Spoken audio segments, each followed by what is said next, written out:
আসসালামু আলাইকুম প্রিয় বন্ধুরা, ভাই ও বোনেরা। আমি একটা বিষয় আজকে শেয়ার করব। পাবনা শালগাড়িয়া সর্দারপাড়া একটা মর্মান্তিক একটা ঘটনা ঘটে গেছে, যা কি বলে যে আমি বলবো, আমি নিজের ভাষাটা আমি হারিয়ে ফেলছি। একটা 9 বছরের যে একটা শিশু, এই 9 বছরের শিশুকে ধর্ষণ করে হত্যা করা হয়েছে। আসলে এটা দেখা মাত্রক আমি তো একদম ভেঙে পড়তেছি, কোন দেশে আছি আমরা? এই দেশে মানুষ এত নিষ্ঠুর হইতে পারে আর এত নিষ্ঠুর কাজ করতে পারে? এরা কি অন্যায় করছিল শিশুটা?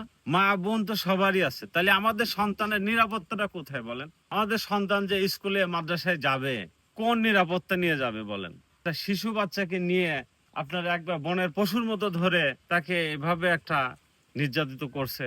নির্যাতিত করে আবার মেরে ফেলতে হবে, তাকে বাসায় রাখা যাবে না। আসলে এটা কি বলবো বলেন? আর এদের কি করা উচিত? আসলে আমি কিন্তু কথা বলার আমি ভাষা হারাই ফেলছি, যে আমি আসলে মানে কি বলবো এটা নিয়ে। দেখেন এই শিশুটা, যদি একটু দেখানোর চেষ্টা করে দেখেন, 9 বছর বয়স। এই শিশুর পর এত জুলুম অত্যাচার হয়েছে, তো আমি ধিক্কার জানাই এটা। আর এই জন্য মনে করি যে এদেশে ইসলামিয়া আইন শাসক দরকার আছে। যেমন এইগুলা নিয়ে যদি সৌদি আরবে যদি কেউ করে, তাকে ওই আইনের প্রক্রিয়া 3 মাস, 4 মাস, 6 মাস, 1 বছর, 2 বছর, এটা মামলা কিন্তু দেখে না তারা। হয়তো এটা জাস্টিফাই করার জন্য 1 সপ্তাহ যথেষ্ট।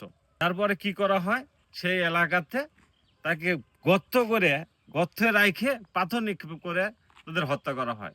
হত্যার জন্য হত্যা। আসলে আমরা চাই এরকম আইন আসুক দেশে, যে আপাতত যারা ধর্ষণকারী তাদের আপাতত এরকম শাস্তি দরকার আছে। তা আপনারা কি মত হয় একটু মতটা জানাবেন।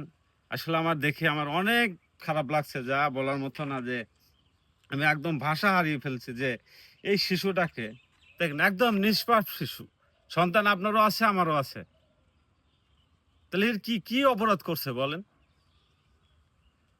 এটা চাই দূরত্ব, এটা বিচার হোক। যারা প্রকৃত দোষী, যারা এই আপনার হত্যার সাথে যারা যুক্ত, তাদের দ্রুত আইনে নিয়ে এসে কঠিন শাস্তি দাবি করছি এবং ফাঁসি দাবি করছি। একজন হত্যার জন্য তারও হত্যা হোক, এছাড়া আর বলার কিছু নাই। আর এইগুলো যদি এরা যদি পার পেয়ে যায়, এই দেশে ধর্ষণকারীরা আরো বেশি পার পেয়ে যাবে। তারা করতেই থাকবে যে না, এটা করলে তো কিছু হবে না, 2-4 বছর পর সারা পাবো। আমি মনে করি, এটা আমার ব্যক্তিগতভাবে, যে এটা দ্রুত শাস্তি আমি কামনা করছি। আর এবং ফাঁসির আমি দাবি জানাচ্ছি সবাই। আপনার যদি ভিডিওটা ভালো লাগে অবশ্যই শেয়ার করবেন, অপরকে দেখার সুযোগ করে দিবেন। সবাই ভালো থাকবেন। আসসালামু আলাইকুম।